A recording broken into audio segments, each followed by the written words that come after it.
retrouver pour un nouveau numéro de l'entretien du jour.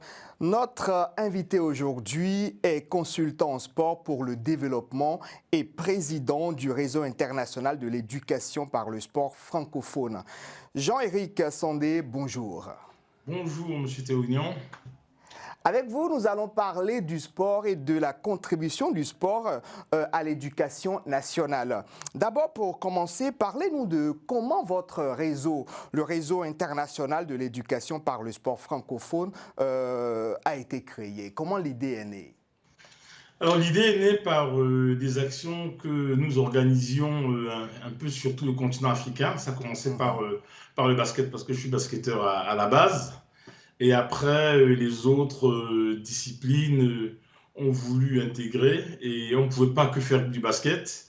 Et c'est là que le bureau du Bénin, le bureau du Cameroun, le bureau du Sénégal et le bureau de la Côte d'Ivoire ont demandé à ce qu'on se mette en réseau justement pour faire la promotion de ces différentes associations qui utilisent le sport, l'éducation physique et les activités physiques et sportives justement pour l'éducation et l'inclusion des jeunes filles et garçons et aussi des personnes en situation de handicap. Et puis un jour comme ça, ils m'ont dit, bon ben, il faut que tu participes à l'Assemblée générale, qu'on va faire des discussions.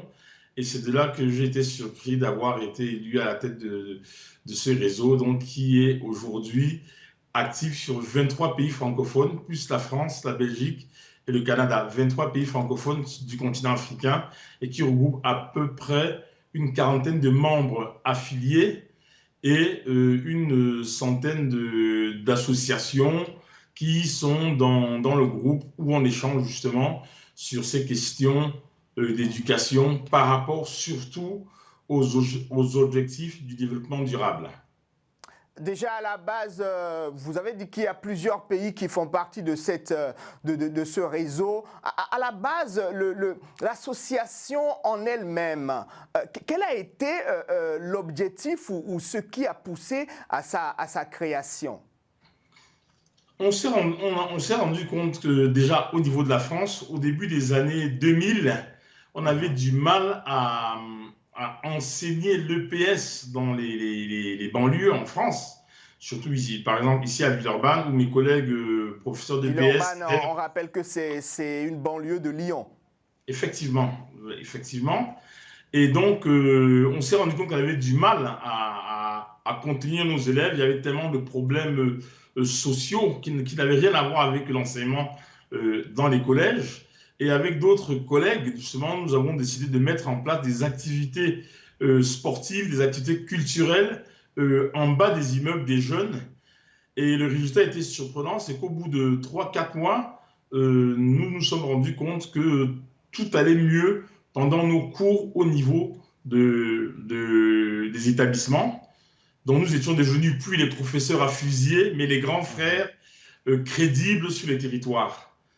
Et donc, cette action, comme je suis toujours resté en contact avec mes collègues sur le continent africain, donc on a mis en place aussi des actions comme ça en Côte d'Ivoire, au Bénin, au Sénégal, au Maroc, en Tunisie, au Cameroun aussi. Et finalement, ça s'est mis en place comme ça, naturellement. Et voilà, on n'a pas forcé les choses en fait. Il a fallu reprendre... Puisque vous parlez déjà des actions, depuis que votre réseau a été créé, quelles sont les actions concrètement posées sur le terrain, que ce soit ici en France ou encore dans d'autres pays ou dans des pays africains francophones? Alors concrètement, donc, nous avons organisé des rencontres parce qu'il faut, si vous voulez, il y a un autre problème en Afrique, c'est qu'il y a très peu de pays qui ont des championnats de jeunes. Donc, les académies sur un pays qui sont membres du réseau, nous organisons des rencontres entre ces académies pour promouvoir, par exemple, là, on a beaucoup travaillé sur l'ODD 5 qui est l'égalité homme-femme, c'est-à-dire que les filles très tôt apprennent à jouer avec les garçons. Les filles, elles ne sont pas faites que pour rester à la cuisine et faire des enfants, elles peuvent s'épanouir par le sport. Et nous avons aussi beaucoup intervenu sur les questions de prévention routière, c'est-à-dire que nous utilisons le sport pour mobiliser, pour faire prendre conscience, pour sensibiliser la jeunesse par rapport à des causes et à des problématiques qui sont réelles. En termes, par exemple, d'échecs scolaires, nous utilisons surtout le basket pour expliquer, pour faire comprendre aux jeunes pourquoi c'est important de lire, pourquoi c'est important de calculer, pourquoi c'est important de connaître son corps, pourquoi c'est important de connaître la grammaire et l'orthographe des mots. Et en jouant, les enfants arrivent à trouver, de trouver plus ça obsolète, ils en découvrent l'utilité. Si je comprends bien, vous voulez dire que les mathématiques, par exemple, interviennent dans le sport comme le basketball. Bien sûr, les statistiques, c'est plus facile à un enfant de comprendre des pourcentages. Un pourcentage, c'est un rapport entre deux chiffres. Si vous mettez en place une situation où un enfant va faire 10 tirs et va marquer peut-être 6 fois, donc le 6 sur 10, les 60% deviennent concrets. Que commencer à expliquer, par exemple, papa est au marché, il a une réduction de 15%, quel est le prix, le tarif final. Donc là, on vit les rapports et proportions, on apprend à dribbler au basket ou au foot, par exemple, j'ai dribblé sur 10 mètres et l'autre gamin a le chronomètre, j'ai dribblé sur 10 mètres en 5 secondes et on trouve une vitesse de 10 mètres par seconde avec une petite règle de 3, on arrive à trouver des vitesses en kilomètres-heure. L'essentiel, c'est vraiment pédagogique. C'est la pédagogie. La pédagogie, c'est que les enfants vivent effectivement les rapports et proportions. Par exemple, à Abidjan, sur l'image que nous avons, là, nous avons travaillé sur un camp de basket et l'objectif était justement à ce que les enfants puissent expliquer ce qu'ils ont vécu pendant la semaine. Et donc, dans chaque équipe, il y avait un rapporteur, donc homme-femme. Comme vous voyez sur l'image, il y a le garçon qui lit et puis il y a la fille à côté qui a travaillé. Donc, là, on travaille sur ce qu'on appelle la concertation, le dialogue, parce qu'on ne dialogue plus dans cette société. Donc, on essaie de ramener un peu tout ça au niveau des jeunes et puis les jeunes découvrent que c'est bien de collaborer. En gros, ce sont des valeurs que vous essayez d'inculquer par le sport. Je note également que le sport, ce n'est pas que le basketball, ce n'est pas que le football, c'est également des sports des sports de combat. Je me dis, ces sports de combat, par exemple, qui font appel à la violence, comment on peut les utiliser pour éduquer des enfants dans un monde qui est de plus en plus enclin aux violences? Alors, ce qui est intéressant dans le sport de combat, hormis le dépassement de soi, c'est la maîtrise de soi. Parce que même dans les sports de combat, il faut frapper, il faut y aller, mais dans une réglementation précise. Et c'est là où les jeunes apprennent vraiment la maîtrise de soi. Et vous allez voir que les jeunes qui sont dans les sports de combat, vous allez rarement les voir se battre dans la rue. Qu'est-ce qui leur inculque en quelque sorte cette retenue et cette maîtrise de soi? J'aimerais très bien que vous puissiez nous expliquer un tout petit peu ce qui peut provoquer cela quand un jeune homme, un enfant pratique ces genres de sports, ces sports de combat. Déjà, la première chose, c'est la concentration.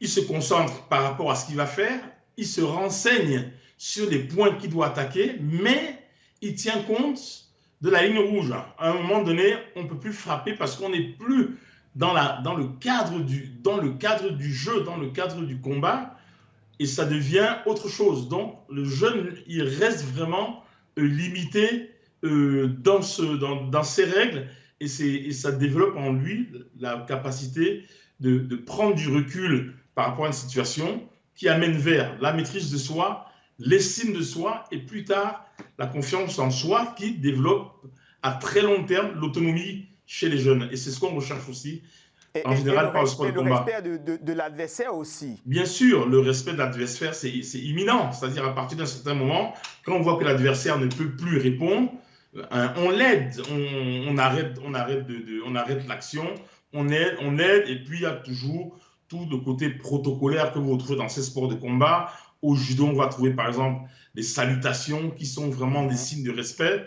Et puis voilà, donc il y a pas mal de règles. Je ne suis pas vraiment spécialiste de sport de combat, mais on a étudié ça avec des chercheurs justement parce qu'au début, je disais toujours, on ne va pas éduquer les enfants avec le MMA, avec la boxe, où on est enfant, on se fracasse les uns les autres. Mais bon, c'est ça. Au niveau de ce laboratoire, on s'est rendu compte que les enfants qui faisaient des sports de combat arriver à avoir aussi des valeurs, surtout en ce qui concerne la maîtrise de soi et le respect des règles.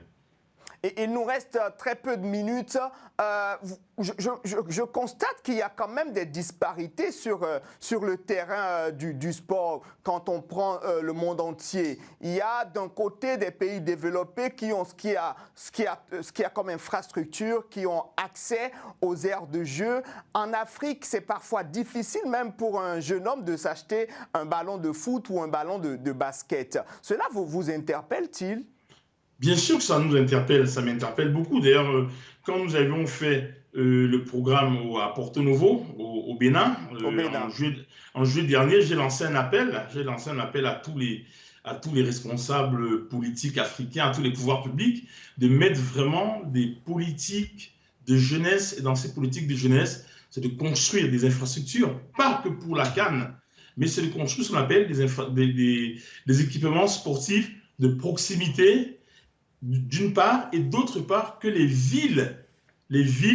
collectivités aient des véritables politiques sportives où ils embauchent des éducateurs sportifs qui vont déployer sur ces espaces pour pouvoir mener des missions de service public, des missions d'éducation, en sachant que tout ce qui est compétition, performance sportive, c'est le rôle des fédérations.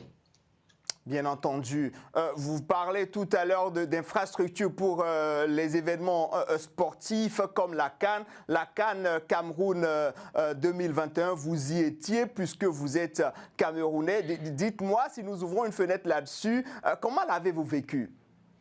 Ah, mais je l'ai vécu avec beaucoup d'émotion, beaucoup d'enthousiasme, beaucoup de fierté pour pour le continent africain. C'était une des CAN les plus médiatisées. Et moi, ce qui m'a le plus interpellé, c'est ces jeunes nations qui débarquaient à la CAN, qui sont arrivés en huitième de finale. C'est toute cette fraternité qu'on a retrouvée entre les différents peuples. C'est ces liens d'amitié qui ont pu se renforcer. Et aujourd'hui, comme je dis toujours, l'Afrique a vraiment besoin de renforcer les liens d'amitié entre les pays, de renforcer cette fraternité. Et c'est comme ça qu'on va construire une Afrique qui émergera en 2030-2040 par la paix, par la fraternité, par l'amitié entre les peuples, et utiliser les jeunes générations, parce que nous avons des pyramides en parasol, donc on a beaucoup de jeunes, et si ces jeunes-là, pour leur faire participer à l'émergence, je pense qu'on peut utiliser aussi les activités physiques et sportives où ils apprendront le partage, la tolérance, la solidarité, le dialogue, vous voyez. Donc toutes ces choses-là, on le retrouve aussi dans le sport. Merci beaucoup Jean-Éric Sondé. Je rappelle que vous êtes consultant en sport pour le développement. Merci d'avoir accepté notre invitation. Merci beaucoup. Chers téléspectateurs, c'est tout pour cet entretien du jour. Merci de nous avoir suivis. Restez connectés au programme de Télé Sud.